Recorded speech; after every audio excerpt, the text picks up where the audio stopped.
Welcome back to the podcast, you guys. It is so hot. That's the intro. It is so hot. I went outside to take Cora for a walk and came back and had to completely change my entire outfit, even though I barely honestly wore clothes out. And it's just tough, you know? I get so excited for summer. I love summer. I love the energy of it. Summers in New York are crazy. If anyone tells you otherwise, they're lying. They're still in their romanticizing era. Even when I did live in my romanticizing era, though, these summers are brutal. It's this hot, sticky heat that feels like you're doing hot yoga, but at the subway station.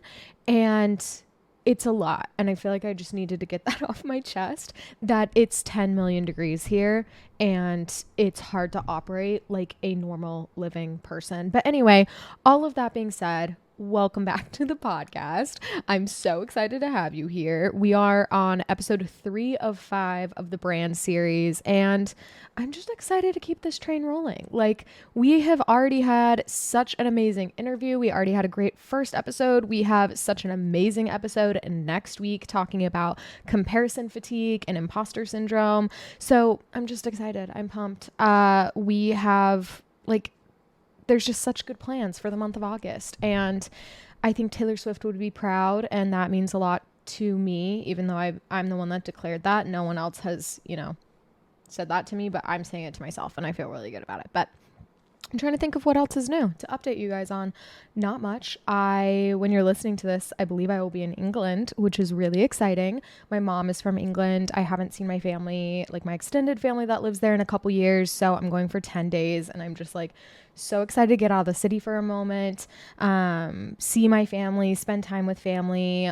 I don't have any family that lives in New York. The closest family I have here is my family in England or my family in Utah, which everyone knows neither of those places are close. So I'm just excited. I get to spend time with all my favorite loved ones. So it's going to be magical. So if you're not following along on Instagram, come follow along. But anyway, let's go ahead. Let's get into today. We're obviously talking about branding this month because Calling All Brands is back. Our fan favorite, my personal favorite course, I think that we have.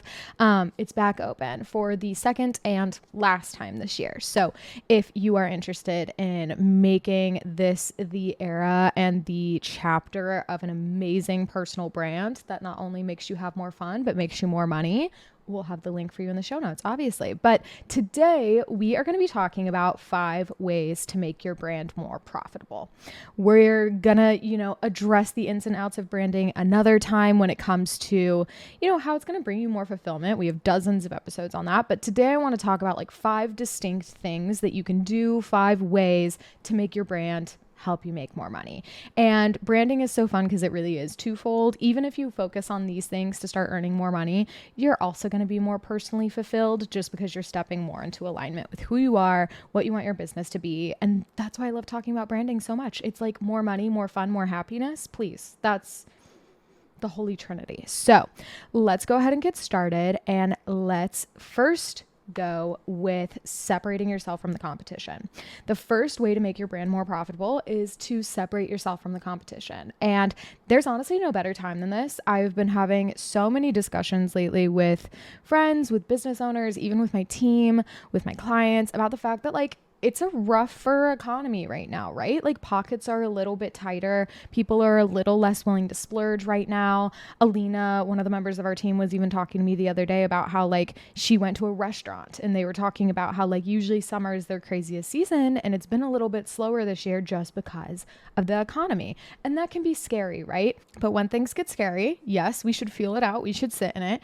And then we get to think of the solution. And the solution for a tighter wallet economy is by the solution is figuring out how to make your product or service seem like a good place to put their money, right? To put the consumer's money in. Your clients need to know that putting their money in you is going to be a really, really good investment at this time that they might be holding on to the dollar a little bit more. So that means separating yourself from the competition, because let's say they're ready to invest in someone like you, like your niche, whether that's, a wedding photographer or a florist, or I literally just booked a photographer for glamour shots for my dog and I'm so excited and it's the most ridiculous thing I've ever done and I'm so stoked.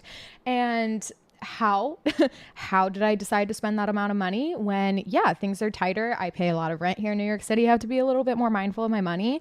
The reason I was able to make that decision on like, even though this isn't a necessity, this is something I want. And the reason I want it is because the photographer that I hired that's like their specialty. They do these crazy 80s gel, colorful, like pet portraits with owners. And I was like, I've never seen anything like this. I have to book this. Like, I've never seen anything like that. And that's because that photographer separated themselves from the competition. I'd never seen anything like it. So right now, where the economy is a little bit scarier, where people are a little bit tighter with their wallets, if they are thinking about hiring someone within your niche, it now comes down to you to think of your brand and to really get specific on it and then start communicating it in a way that separates you from the competition. Why are you different from everyone else in your niche? What do you bring to the table? What is your personality like that maybe other people can't offer? What is something about your craft that maybe people don't offer? What is something about your business or your service or your product that people don't even know about yet, right? This is kind of where ideal clients and really calling into existence our dream jobs comes into play, because you might have something that you've been dreaming of working on, or a work or a product that you've been dreaming of bringing to life and are too scared to, when in reality there might be this whole subsection of the market looking for that thing and they're just not able to hire you because you're not talking about it. So that is number one to making your brand and your business more profitable. Start separating yourself from the competition. You don't want to look like everyone else. Otherwise, you're not going to get hired. They're probably going to get hired if they're cheaper than you. And trying to be cheaper than your competition because you all look the same, quick race to the bottom, I promise. So start thinking of the ways that you can separate yourself from the competition, because that's when you get to start charging whatever you want. Okay, step number 2 for making your brand more profitable: using your personality to sell. One of the best things that I have ever done in my business ever was starting to treat my business account like I do my personal Instagram. So like, let's speak specifically in terms of social media and Instagram. I have a personal account. It's where I let myself show up like no holds bar. It's definitely more personal. It's where I share my people. It's where I share what I'm up to on the weekends. And while I'm not going to share like all the ins and outs of that on my professional account, because I value like my people's privacy. If you followed me on Instagram for a while, you know that like I don't show my friends, I don't show my family. It's just a personal boundary I have. Like I'll share what we're doing and I'll even share photos of like their body, but you're like really almost never going to see their face. And that's just my own personal rule. However, when I stopped posting on my like personal account stories as much and challenged myself to share those snippets of like my life and what I'm up to and things that I've been loving lately or books, and start putting that onto my work account, we saw such a huge shift in our business. Every single time I get more personal on my Instagram, I get more inquiries. We always see a giant spike in my coaching like inquiries and sales when I show up to talk about like how I'm feeling, what I'm doing in my life, what, I look like as a business owner, but also a human being, because I think those two things are so intertwined, hence the podcast. But we obviously talked about this a lot last week with Carly May, talking about the process of self-portraits and showing up. So if you didn't listen to that episode, skip back to last week's as well. Carly May had such good advice on this, as well as showing up and like starting to take self-portraits in a really easy and digestible way, because that can be really intimidating for people. So please go look at that, but start thinking of ways that you can like genuinely show your personality to people. If they're going to be spending a lot of money on you, especially if you're a service provider, they're going to want to make sure that you guys like have things in common, you get along. They like your personality, especially if you're in the wedding industry. That is such a beautiful, intimate relationship, whether you like it or not. Like even if you are a more impersonal, like less emotional vendor on a wedding day, you're still someone that's spending the like biggest day of people's lives with them. So they need to make sure that they get along with you. So start showing your personality, because that's going to be a huge sell. One of the girls in my Becoming program, she literally inquired with me for Becoming when I posted this video of me in the car, like jamming to 2000s pop, and like my phone kept dropping. It was like the most chaotic video ever, and I nearly scrapped it. And then I was like, fuck it. That's literally just the biggest epitome of me. I posted it and she was like, honestly, that was like the final push to hiring you, because I knew you were someone that I would like get along with. And like, that's the kind of personality I want to be and like show on my business page. So I want someone that understands that. So that is your sign. Sign number 2, use your personality to sell. Okay, number 3, the third way to make your brand more profitable is providing a trusted brand experience before they pay you. And this is like something that I could do like 20 podcast episodes on because I think it's so crazy important. If you are expecting people to invest in you and invest a lot of money in you, right? Like if you charge more than $100, which I'm assuming you do, you should if you listen to this podcast, you need to give them an opportunity to learn what working with you is like before they work with you. This is one of my biggest like red flags to look for in other service providers. This is one of the biggest things I talk about when people are looking to invest in a coach. But this even comes down to people like photographers. You need to be willing to provide a branded experience, a branded relationship, a sense of help and care before people even pay you. Otherwise, you're just doing it for the money. And that's EV skeevy. You probably shouldn't be here if you're doing this just for the money. This is not your space. Like around here, around here in the Eden Trader world, we love doing what we do. And we would do it even honestly if it was free and capitalism died. And so because of that, I truly believe that you should love what you do so much that it's easy to show up for free, right? I don't make money off this podcast, but like I love knowing that I can help you guys in ways where the barrier to entry is lower. I love that I can provide ways that are more equitable in the education world. Like I spend tons and tons of time. I pay tons and tons of money to my team to edit, record, market the podcast. And that's because I love doing it. And that's how you should feel about your job, no matter what that is. You should be giving a personal and branded experience before they hit contact, before they hit purchase. How can you help them, inspire them, connect with them before they even have the chance to pay you? And they might pay you in a week or they might pay you in like 5 years. I have had people that booked me like for becoming my highest package ever after like watching a webinar once. And I've also had people that sat in my realm for like 5 years before they paid something. And even if people never pay me, maybe you literally just don't have access to spend the money that it takes to work with me one-on-one. I'm just happy you're here. I'm happy that we can have a connection in any way, right? And so I want you to think and like brainstorm on like, how can I let people get to know my brand? How can I inspire them, help them, show up for them, connect with them when they're not even my client yet? Like, how can I build this really genuine relationship with the people in my realm of the internet, my corner of the internet, before they have the chance to pay me? Which leads me to number 4. The fourth way to make your brand more profitable is to make a client experience that is personal to you. And we can talk about this till the cows come home. I'm really happy I got to say cows on the podcast. I don't talk about cows here enough, you guys. I love cows. Okay. We can talk about this till the cows come home, but a client experience is so much more than like contract, invoice, emails showing up the day of. You should, especially as you start moving into a higher price point. I get that you might not have the time and energy to give every single one of your clients like 20 hours of your time when you're charging $100 for a photo shoot. But like as you grow your business and you're expecting people to invest in you, you should be providing a beautiful, intentional, personal, and branded client experience.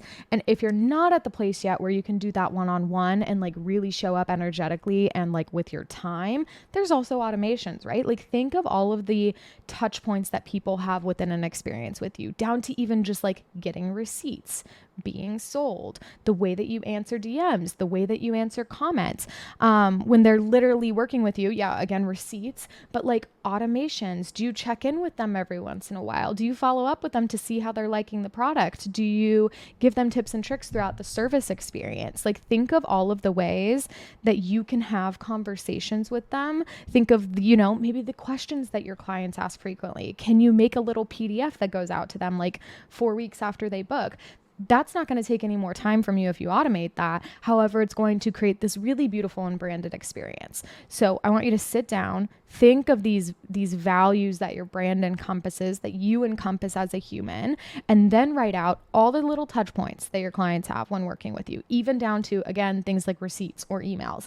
And then look at those 2 lists and think to yourself, how can I make these tangible touch points encompass these values? How can I meld them? How can I bring them together so that they're getting those brand values, they're getting those brand feelings while going through an experience with me? Because There is no, truly no marketing tool quite like word of mouth. And you know, when you like want to go to a coffee shop, or actually, no, let's not talk coffee shop. Let's talk like your oil needs to get changed, or like you're going to the post office. If you look at reviews for those things, no one's leaving a good review for like getting your oil changed or like going to the post office. Like the only people that are going to post reviews there are the people that are mad and had a horrible experience, but it's genuinely going to taint any good reviews you do see, or any good reviews you've heard about, because there will be so many bad ones. And like, not to say if you don't have a good client experience that they're going to have a bad experience, but they could. Like a huge turning point for me with my client experience was like several years ago, I sent out an anonymous survey to past clients and like had them, you know, expand and share their thoughts and rate like all these different things about working with me. And one of the pieces of feedback that I got as far as like experience goes is they were like, I honestly expected like a gift or like more interaction with you considering the price point we paid. And that wasn't a bad experience necessarily. They didn't have anything like hugely negative to say. Like they were like, we loved our photos, we still loved our experience, but that would be like the one thing that we would bring up. And it's like, that would stick with someone though, if they heard that, like, yeah, we spent a lot of money, we didn't get a lot of interaction with her, but it was still great. Like that person that they're talking to might be a potential client, and now they're going to have that in their head. So good word of mouth, good client experiences are going to go so much further than you can even dream of. Okay, we're to our final point, the fifth way to make your brand more profitable, and that is building trusted industry relationships. This is something that I think can feel really, really scary to those of us in the industry that are a little bit more introverted. I love talking. Clearly, I have a podcast where I talk to you in a room by myself and my dog, so I obviously can talk all day. However, talking to strangers, or especially like in a group setting where it's more social, my social anxiety is off the charts. I become mute. So I understand that this idea of traditional networking can feel really, really scary to people, like terrifying. But it doesn't need to be. You get to network on your own terms. Literally, you can make relationships however you see fit, whether that is internet relationships and just having DMs or calls or texts with people where you build a naturally supportive relationship. You can go to events where you network with people. You can build, preferred vendor lists where you guys refer each other out to your clients. There's so many things that you can do, truly so many things. However, your network of people within the industry is going to be huge. And so when you're thinking about building relationships, think of them twofold. One, who are the people that you like genuinely connect with? Again, don't go in with this like, well, who's booking the biggest clients? Who's going to give me the most money? Gross. Disgusting. We don't need to make friends with people just because they're going to bring us more money. That's a really icky way to live. Again, if that's your thing, probably not the podcast, the sphere for you. But identify people within the industry that like seem to have the same values as you, seem to have the same passions as you, seem to care about similar things that you do, have clients that you think you would also get along with really well. Start building relationships with them naturally, even if that's just sliding into the DMs, sliding into the comments, letting them know how much you love your work, asking them if you can take them to coffee. And then that leads me to twofold. Think of how you can show up for them first. I think this is one of the ickiest things with networking that can happen is people get into this zone of like, what can they do for me? What can they do for me? What can they do for me? Again, ick. I hate it. It's really gross. It doesn't need to be like that. I want you instead to take this approach of like, I really like this person. I really like their work. I think we have similar values. How can I help them? How can I show them that like I want to build a genuine relationship with them that like, yes, will lead to money, will lead to bookings, but don't let that be like the only reason you talk to people. Think of ways that you can be like, can I, take some headshots of you? Can I can I treat you to coffee? Like, I would love to just connect. Can I, I don't know, whatever it is that you like to do. I always go straight for like photos. Like I love photographing other creatives. So it's really easy and fun for me to be like, hi, would you ever like to hang out? Like I would love to like even just come and take some Polaroids of like you doing your craft and like working on your stuff, or like just connect with you in any sort of way. Maybe we can go on a photo walk, whatever it is. I don't know where you live. I don't know what the hobbies are, but like build a network of people where like you like them. It sounds obvious, but like people that you would genuinely be friends with and that you want to have in your corner. This is such a powerful thing in an industry where a lot of us are self-employed, and it can get lonely. We don't have coworkers most of the time. And so you get to have this like beautiful network of people that not only help you with your bookings, but fulfill your life, both personally and professionally. People that you can talk through when you need help, people that you can help when they need help. And that's such a beautiful thing. And it's also just lovely to build a network of people that then you get to work with repeatedly, right? If you build these genuine, beautiful connections, you get to almost have this sense of like coworkers and trust that not everyone has, because you'll get to work with those people repeatedly. All right, you guys. So that concludes our 5 ways to make your brand more profitable, running them back from the top. We have 1, separating yourself from competition. 2, using your personality to sell. Use your accounts like a personal account for real. 3, building a trusted brand experience before they pay you, before they're even your customer, which leads us to 4, client experience and making it personal to you. And 5, building beautiful and genuine network relationships. That is everything for today's episode, you guys. As always, please, please, please, it would mean the absolute world if you would be willing to leave us a review. If this resonated with you or you like this episode, please take a screenshot, share it on your stories, tag us, show us the things you wrote down. Literally nothing brings me more joy in this lifetime. No, my dog. But next to that, love seeing you guys listen to the podcast. It makes me so happy. So please share, subscribe, leave us a review. It's so helpful. It means so much on the podcast. And next week, I will see you for literally one of the most beautiful episodes ever. We are talking comparison fatigue with Ellie McKinney. It's such an amazing episode. I loved it so, so much. So don't forget to tune in next week for our episode with her, and we'll see you then.